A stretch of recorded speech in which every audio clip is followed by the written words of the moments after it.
When a director watches a performance, they are reading thousands of cues, glances, blinks, tone of voice, inflections, pauses, looks away, and twitches to see if the actors are real and the scene works. They understand intuitively what all that means, but I am breaking down the grammar and vocab used in these performances, how you spell feelings and thoughts in the language the audience and the director speak and read fluently in, but do not know consciously.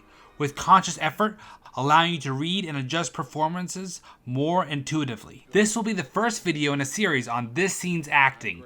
Nocturnal Critic did one on it, but I'm going into more detail. Let's dive in.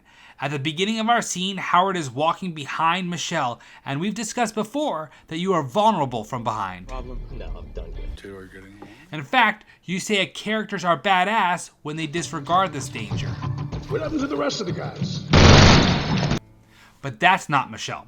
She's trying to stay aware of where Howard is at all times.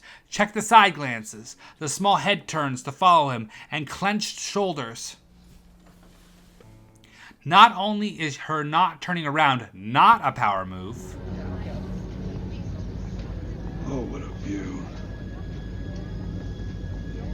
I'm not who you think I am. It's the opposite of that. The looks tells us she wants to get away. She's aware of him, but she isn't doing what she wants to do. She dares not. She's too scared. In fact, the arc and character arc of this scene is her getting up the nerve to do something. And the first seconds of this establishes the gaping distance she is going to travel to make that happen. Now the blocking of this moment, something the director is in charge of, puts Michelle in between Emmett and Howard. You see something similar in the Minority Report scene, but with different meaning, because both characters are looking straight at each other. While here, Howard and Emmett aren't. In fact, because we see Michelle's face, it feels like they are trapping her in the center of the frame, instead of it being a conflict or face-off between these two. There is no face-off. Michelle's broken, not daring to look up. She looks down at her food, searching for a way out in the mashed potatoes. The silence and the look says enough. John Goodman is being specific in what he is doing, noticing and thinking. He's not a blank stare that you so often see in performances from baby filmmakers.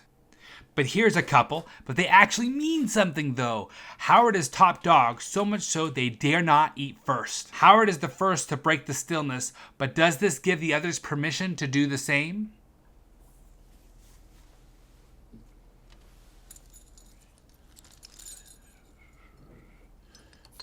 Michelle checks to see if he's going to react negatively to her taking a bite. How's that sauce? And the tension, that fear is broken when he makes small talk.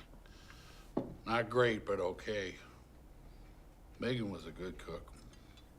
And the small head tilt down does two things. One, it's a way for the character to add an imposing emphasis, as if he's commanding her with the line. You'll learn to love cooking. Two, it's a look that screams to the audience sinister. It does something for both the characters and the audience, and it's ever so subtle.